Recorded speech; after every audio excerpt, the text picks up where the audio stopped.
Thanks, everybody. Welcome to Build. Thanks. I'm your host, Ricky Kemlay, and our next guest is one of my favorite actresses working. You've seen her in things like Mean Girls, Party Down, Masters of Sex, The Night Before, and now you can see Lizzy Caplan like you've never seen her before in Season 2 of Stephen King and J.J. Abrams' Hulu series, Castle Rock, where she plays legendary King character Annie Wilkes, a character who in her later years was embodied by Kathy Bates in the classic film Misery. In this incarnation, Caplan shows us everything that may have led up to Wilkes becoming the kind of woman that locks up and tortures her favorite novelist. Let's take a look at Castle Rock Season 2. Hey. What's up? What's up? What's going on? You know, just hanging with all my best friends. My one best friend. Yeah.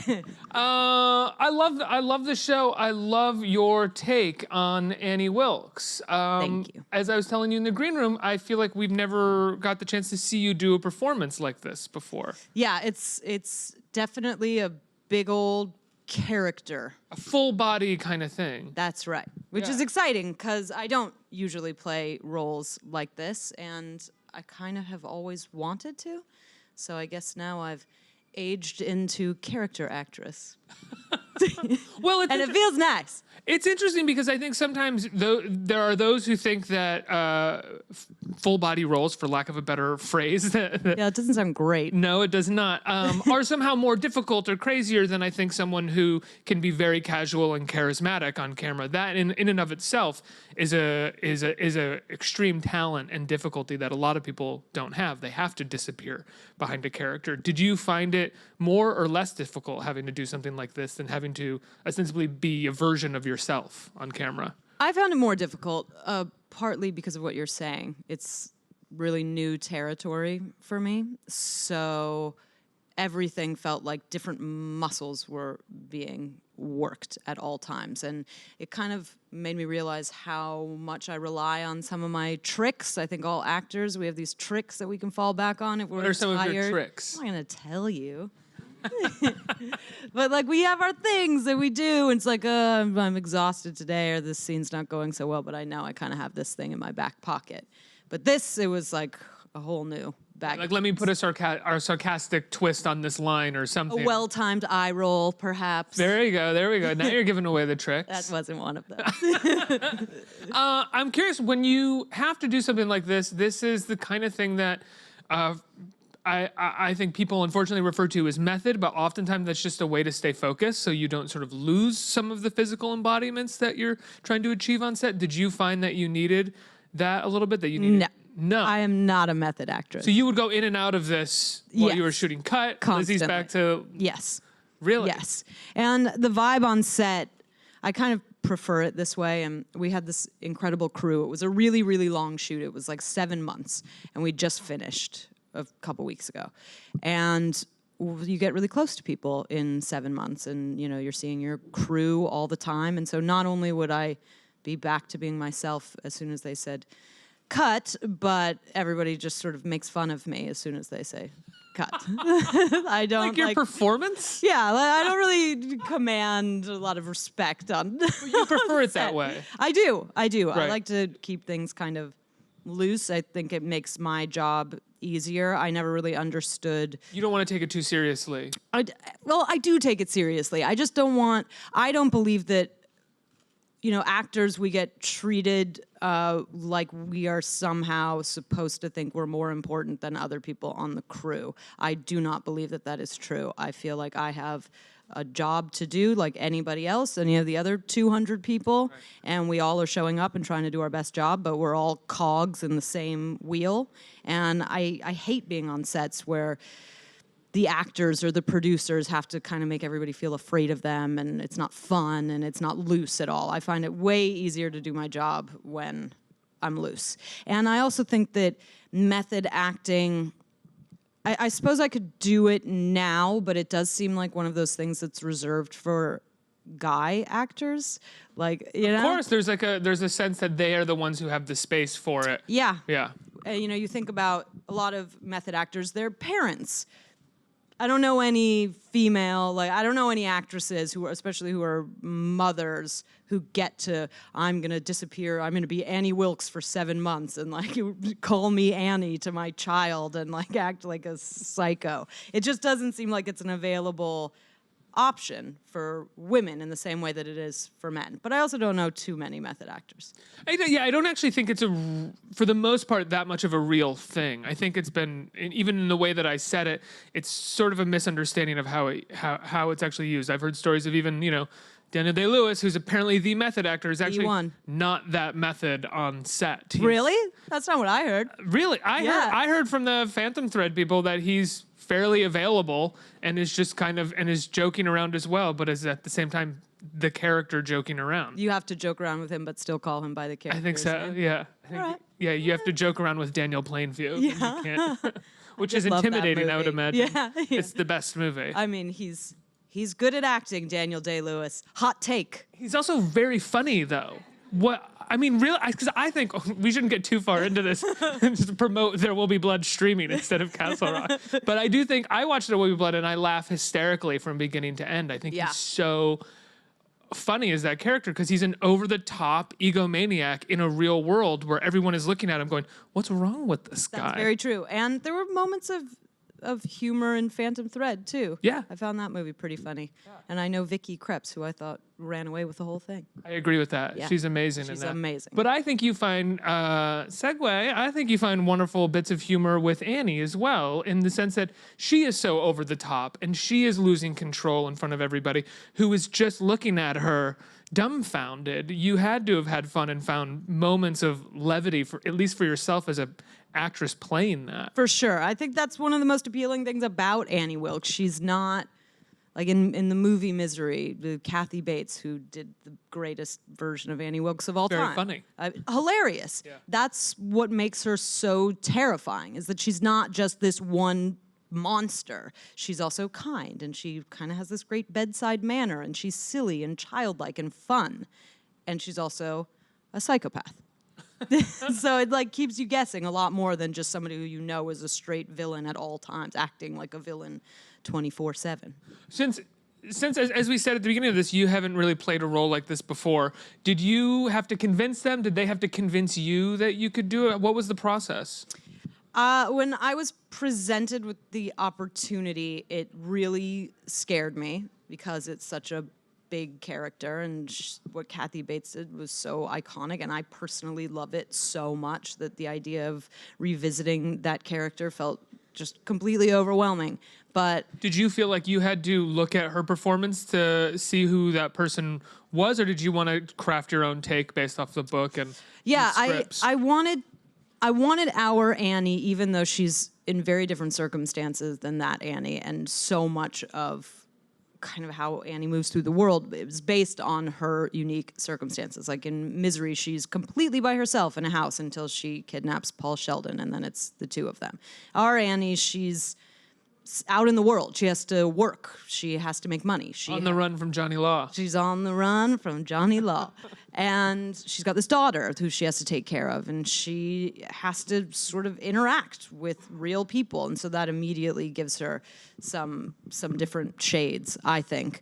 But yes, it was a completely daunting proposition, and that's kind of, what am I going to do? Not do it because it's scary. I would regret it forever, so. Did you hesitate at all? Not in any real way. A bit in my head. I had moments of like, but then my husband's like, shut up, you're doing it, obviously. So like, let's skip this part. What was the hardest part for you in this portrayal when you were on set? Like, not specific scenes or anything, but what did you find was the most difficult place to be when it came to Annie? There's a lot of really heightened emotional stuff, which would normally be my answer, but it wasn't that. It was trying to... Because you're fairly even-keeled.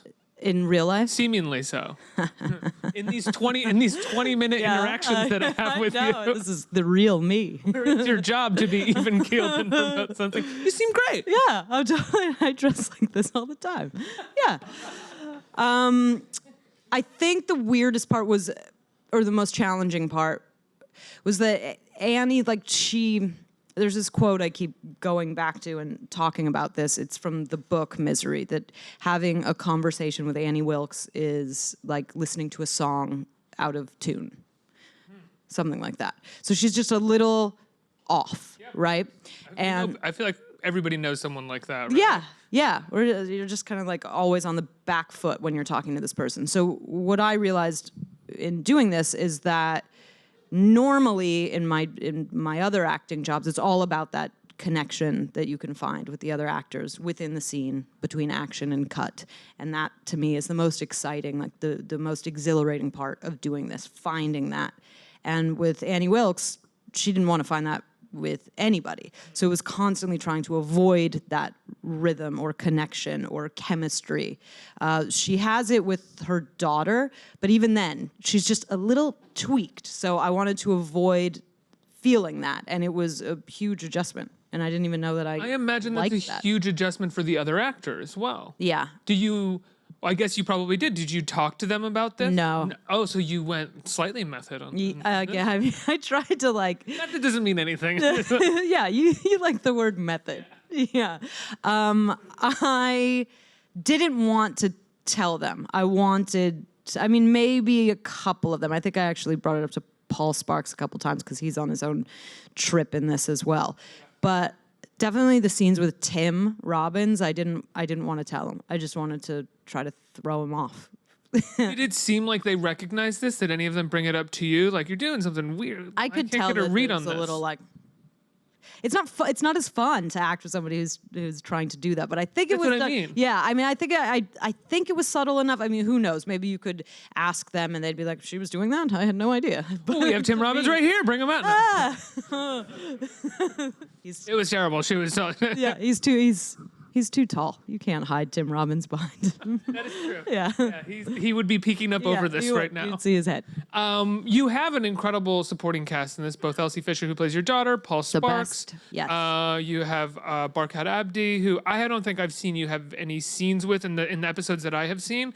And Tim Robbins. What was it like working with this cast? Amazing. Yeah. They're Great amazing. cast. A great cast. Obviously, most of my stuff was with Elsi Fisher, who I was the most excited to work with out of anybody. I'm a huge fan of really the whole cast, but she was the one based on her performance in 8th grade.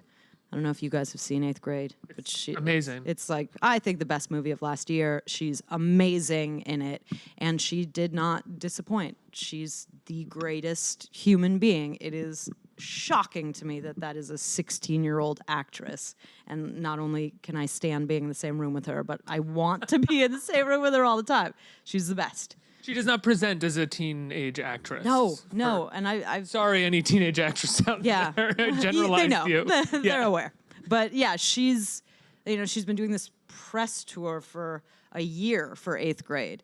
And if you put any other 16-year-old girl in that situation where she's just being toasted around the world, I don't know how that person doesn't end up a real overly precocious little monster that you don't want to spend 10 seconds with. But she's got really good parents, and she's like super smart, really kind of well-adjusted human. She's just better than most. It's interesting that you would talk about a style of performance where you're not looking for that connection and you're kind of throwing somebody on their back foot, because one of Elsi Fisher's greatest qualities, I think, as an actress right now is being on her back foot in every interaction with people on screen. Just going off of 8th grade alone. Yeah. Was that something you were sort of aware of going into scenes with her, that you were going to be doing this thing? And also, she's very good at responding to that type of thing. That is a good point. I didn't really think about that, but hopefully that's the reason why it works, if it works, which I hope that it does. It does? Apparently it does. How you get into something like this, and obviously Castle Rock is like a Stephen King multiverse where different characters from different novels are interacting with each other. How deep into the mythology, the history of King do you go, or do you just focus on your character? I just focused on my character. I watched the first season. I am a huge fan of the films that come from Stephen King books, but I'm not so educated about the books themselves. Same. Right? I don't know, and it's embarrassing to say now. It's like sacrilege to say now. But There's someone sitting there like, oh, great, these two are the ones to talk about this. Talk about the greatest author of all time. Which, by the way, I do believe, like, not only is he prolific, but there's a reason why his books translate so well into films. Like, he is all about character. And, I mean, his writing is wonderful. I did reread Misery, but I haven't read enough of his stuff, and I want to. It's also fairly sparse, his writing. There's no fluff. There's no fat. He goes right for the bone. Yeah. Yeah. And it's so that's even less of an excuse to not have read it, because it's like they're really enjoyable, great books to read, and you can read them really quickly. I've only read his book on writing. That's Which the only is one apparently the most genius thing ever. It's one of the best books about writing. Yeah. Yeah. Good title. Straight to the bone. Yeah, right there. No fluff, no fat. He got it right there. Yes, my husband is the biggest Stephen King fan of all time. He's read like most, if not all, of the books. And so when we watched the first season of Castle Rock together, it just kind of showed how that the first season really, and hopefully the second season, it works if you are a huge Stephen King fan and you're looking for all the little Easter eggs, right. And if you're really ignorant about Stephen King books like I was. It seems to work on all levels. But I would ask, so when I had questions like, is this a thing in one of the books? I could always ask him, and he'd be like, yes, that's in the novella, the blah, blah, blah.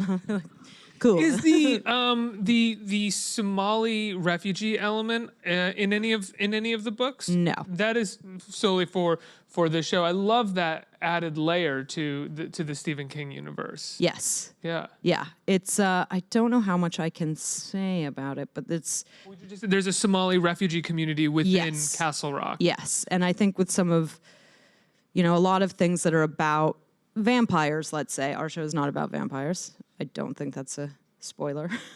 Yeah, there's no vampires in There's there. no vampires. Has he written a vampire book? I don't. Well, Salem's Lot Oh. is. Oh God, I'm so scared of J.J. Abrams. He's gonna like parachute in, and go over my mouth. I don't know what I'm allowed to say, but I will say that like vampire books and movies, a lot of times it's about being the other. Like that is the if you explore it deeper, that's usually kind of the theme they're going for. And I think with us, the Somali refugees are definitely experiencing being the other in this town. We talked about Tim Robbins and Elsi Fisher. What about Paul Sparks? He's an actor who I love. What was it like working with him? Gross. Yeah. Yeah. He's stupid. Paul Sparks can't read. Tell everybody. He's great. Everybody was great. It was one of those kind of special jobs that come around every few years where, unfortunately, we shot it in rural farmland, Massachusetts, and none of us knew each other when we got there. What part of Massachusetts? I was in Concord. Oh, really? Okay. Yeah, but other people were in other little towns, and like I lived on a farm in Concord. I've heard you can't say Concord or Concord. Concord. Concord. In Concord.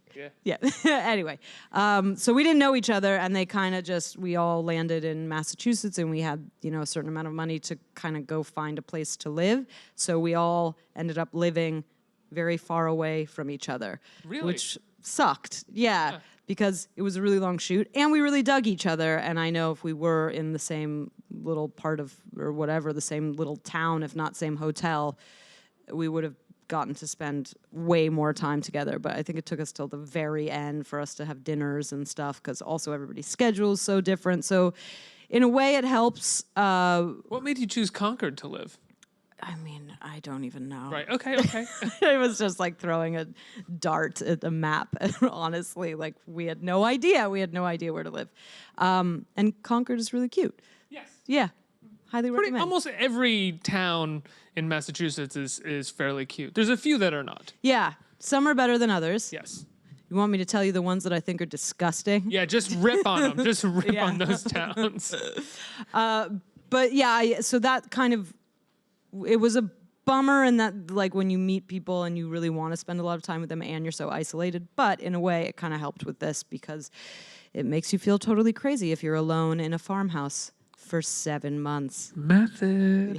God, I guess I'm a method actress after all. Do you enjoy, I mean, going back to the way that you like your sets to run, is it the kind of thing where you deliver a phenomenal performance like we saw in that clip, where you're bringing everything to the table and you finish and someone like ribs you about it afterwards? Is that what you kind of prefer? Instead of someone being like, great job, you're amazing? I mean, with certain scenes, I'd prefer like a slight pat on the back afterwards, but I don't rely on the pat on the back. And Like the one that we saw, a pat. That was very early days, and I think I was still very much trying to figure out how to do this. And I had my ideas of how I wanted to play this character, but I certainly, it didn't feel like something I was used to. It was like, the first week or something. And so at that point, everybody's really polite anyway. Right. And then down the line, yeah, I'd just be like crying in a scene, and then we'd all be talking about lunch, and the tears would be coming, and then my daughter's name, Elsi's name, and this is Joy, and the way that my version of Annie says Joy is Joy, and when she's like sad, like scared, we're like Joy, and so the camera guys, I would just hear them say, you'd hear like bird calls, Joy, Joy, Joy, Joy. It was just like very disrespectful, but you I love enjoyed those guys. I enjoyed it. I mean, that must be kind of in some way, for the most part, I would imagine a director's dream, because it doesn't sound like you're sort of holding anything up and being like, I've got to find the real beat here. I got to feel real. You're kind of just like. Yeah, kind of. I mean, I am definitely that kind of actress. Sometimes I need more time, or sometimes everybody has bad days where it's not so fun, and like you don't really want to have people putting makeup brushes in your eyeballs all day and all of that. And so yes, of course, I have my moments, but for the most part, I really think, I mean, to be honest, the only part of my job that I truly love is being on set. I kind of hate everything else. I hate that it comes out and people see it. I hate doing stuff like this.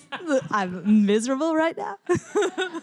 Glad to have you. Yeah, thank you.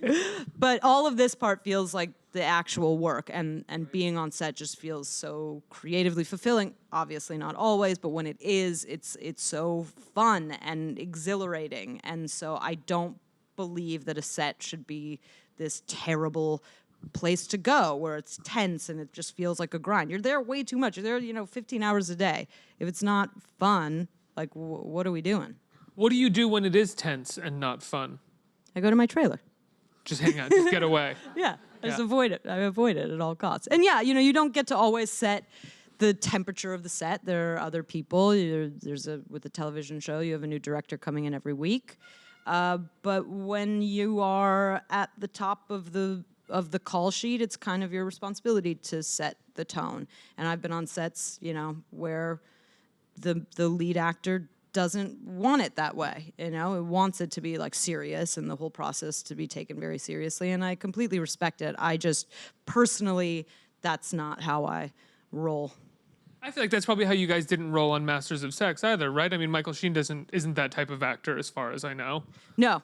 He's not. I mean, we had a lot of fun on Masters of Sex. You kind of have to, because of how absurd the scenes we had to shoot with each other were. Like, if we weren't able to sort of laugh about the absurdity of it, it would be miserable. It would be like, fairly traumatic. Yeah. Yeah. Have you ever had an experience, no names, no set, obviously, but like when you're on a TV show and a different director comes in, oftentimes different directors, they want to put their stamp on it, which is not really a thing that you can do on something where the visual stamp has already been decided on. The most you can do as a TV director is really like have a good time and work with your actors and figure out the story. But even with your actors, you have to give them space because it's their characters. Have you ever had a director come in and really try to take over the set, and you guys have to kind of take them aside and be like, that's not what this is? Yeah, that's an issue when that happens. Because I actually think being a television director is a really, really tricky job. Because if you're not the director of the first episode who's setting the visual tone of what the series is supposed to be like, then you really are just coming into this hopefully well-oiled machine that has been running for quite a while, sometimes years before you ever stepped foot on the set. So to come in and to have the attitude of like, well, this is my movie this week and this is what your character would do. And you're like, well, I have been doing this for 3 years, so maybe I know what my character would do. But a good film director, and even I think probably a good pilot director doesn't even necessarily do that, right? Because But a film director, it is like, that is the boss. The film director, that's his vision or her vision. I like it. I prefer it when it's her vision. And then a TV director, it's just a different role. And I don't believe in creating tension on a set, like just like a pissing contest, like who's more important or whatever. But if somebody comes in and is like really stringent about what they want and they're unwilling to even kind of listen to all of the time you have put into a character, that can get a little frustrating. It's really rare though, I will say, like most television directors, they kind of get what the thing is, that there is, some of these shows, if you've been doing it for a long time, they kind of direct themselves. Which is tricky because you're a director and you have, the best television directors come in with great ideas, great notes, but it's so collaborative.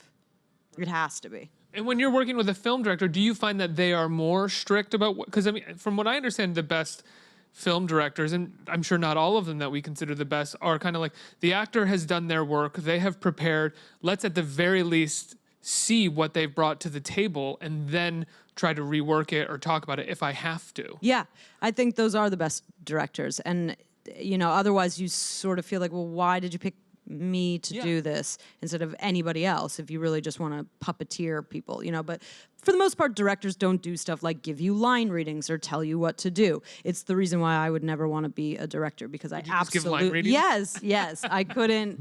But a good director will hopefully be open to the notion that what you are bringing enhances the character. I've definitely thought at times over the years, like a showrunner on a TV show or a director on a film, they have 1,000 decisions to make every single day. Every single person in every department is coming up to them and asking them a billion questions, and they need to be decisive and they need to know. That is extremely overwhelming for any human being. My job on a set is just the tiny little sliver of playing this character. But I work really hard on that sliver, and I don't let things fall through the cracks. So I'm the custodian of that little bit, and I find that it's the most fulfilling when directors appreciate that, and they know that as far as your character, you might know more about them even than they do. You must also feel like because you are responsible for this small thing, whereas the director is responsible for all these other different decisions, that it's also your responsibility to kind of make that director's job at hopefully a little bit easier. Like they don't have to worry about you. Yes. I think the first week always feels like that. Like I'll always take every single note the first week. Second week, all bets are off. Second week, no notes. No, not at all. But I do think that you have to you have to prove yourself a bit. Everybody's proving themselves in the first week, like the first week of any new job. I just like imagining a director approaching you on the second week. No. Like, Lizzy, what happened? Yeah. Last week you were so open, and what? And you're like, second week, buddy. Second week, start walking. Get the fuck out of here. You can say fuck You on can this say show? fuck on this. Man, should Did I I have not? told you that earlier? Yeah. Do you want to get some in now just to sort of... Could you ask me all the same questions with this Sure. time? Did you go method for this, Lizzy? Well, yeah, I fucking did. Any other question? A couple questions from the audience. You can't say fuck, though. Oh. As a method actor, which genre do you prefer acting in, preferably? I guess I'd always say comedy, because that just feels the most familiar, but I haven't even done that much comedy. Like in recent years, I've done barely any comedy, so I'd like to think it would be a feeling of returning to home of some kind, but I also find that comedy is the scariest and most challenging. Why? Because it's you don't have there are some people that everything they say, everything that comes out of their mouths is hilarious, and you trust them, and you know that it's in good hands. Whenever they're going to throw back at you is probably going to be some. And a lot of times, those people have had like a ton of comedy training, whether it's improv training or what have you. I find, and I think it's probably because I did when I was younger, like a lot of in front of audience sitcoms.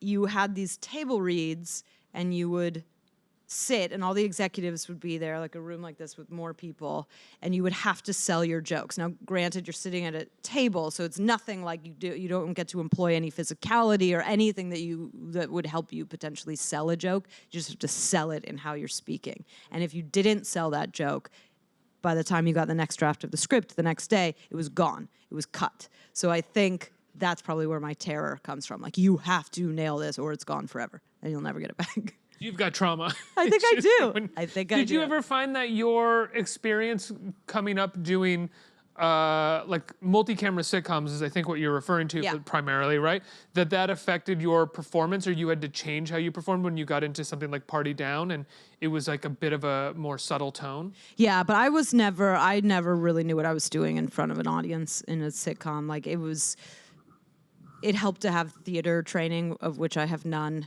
and I was just like terrified all the time. The Party Down way of doing things was looser and more conversational, and now most comedies are more in that vein.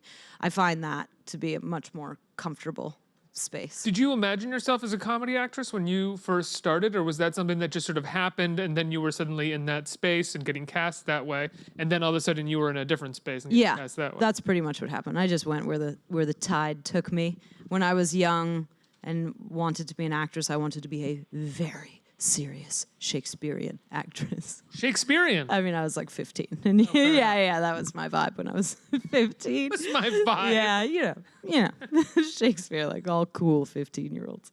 And then, I always say that this business has this weird way of kind of putting you where you're supposed to go, whether or not you have any idea where that's supposed to be, especially if you start when you're younger. So I auditioned for, everything, like every piece of shit, terrible thing. And I wouldn't get the jobs. And that's the worst. Like, I don't know if any of you guys are actors, but like, when you don't even want to go in on something, and you're like, you get convinced to do it, like, why not just do it? And you don't want to do it, but you work on it and you get all ready, you do your hair and you show up and you give it everything you've got, and then you don't get it. And then there's no room to be like, but I didn't even want this. I didn't even want to come here. Like, there's no second part of that conversation. It's like so soul crushing.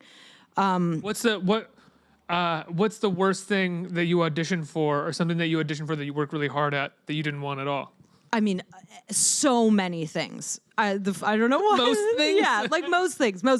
But like, I remember this one sitcom. I don't know why I remember this, but my agency at the time, they were like really pushing me to go in for it.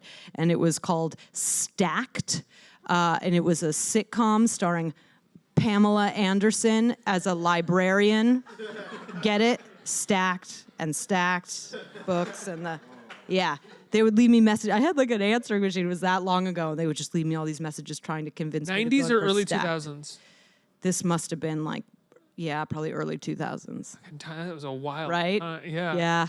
You missed the days where you could make a sitcom called Stacked. Some dude that shows up in an executive office and it's like Pam Anderson, Stacked. Get it? Because of the, They're like, so insane. So I don't know if they ever, I guess that show never got made. But I do think, like, so I would be heartbroken not over Stacked, but, some of these, like, lame teen shows that I would go out for and wouldn't get. And like Smallville, like I really wanted to be one of the leads on Smallville.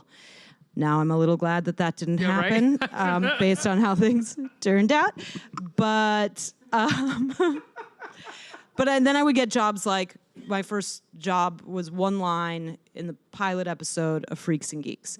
And I was bummed about that. It's like, I'm not girl number one. I should be the star of the show. I was like really naive and dumb and didn't understand that it's actually like super beneficial to work your way up and all of this. But I was to be on a call sheet with those people producing, Yeah. because they're going to be producing stuff forever. I mean, who would have thunk? Yeah. Certainly nobody at that time. I mean, it's crazy what that show kind of gave birth to.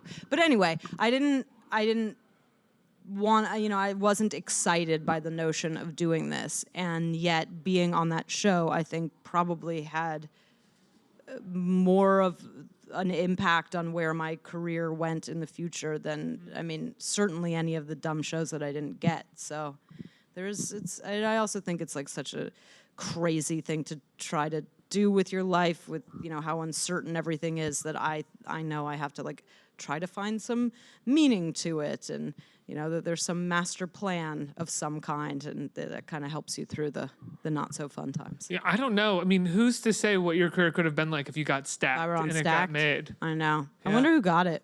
I guarantee it's somebody and like she's gone on to be fine. But I really like planted my flag on that. Like, I will not be in Stacked. Good for you. Thank you. Fortunately, you are in Castle Rock, and it's wonderful. Stacked 2. The Annie Wilkes Yeah, story. the Annie Wilkes Because version. she loves books. Yeah, she loves books. Premieres, I believe, tomorrow night on Hulu. The first 2 episodes, I think, right? I think even 3. 3. Yeah. Wow. And it's fantastic. You were so good in it. Thanks. It's an amazing cast. Tomorrow, Wednesday night on Hulu. Everybody give Lizzy Caplan a huge round of applause for being here.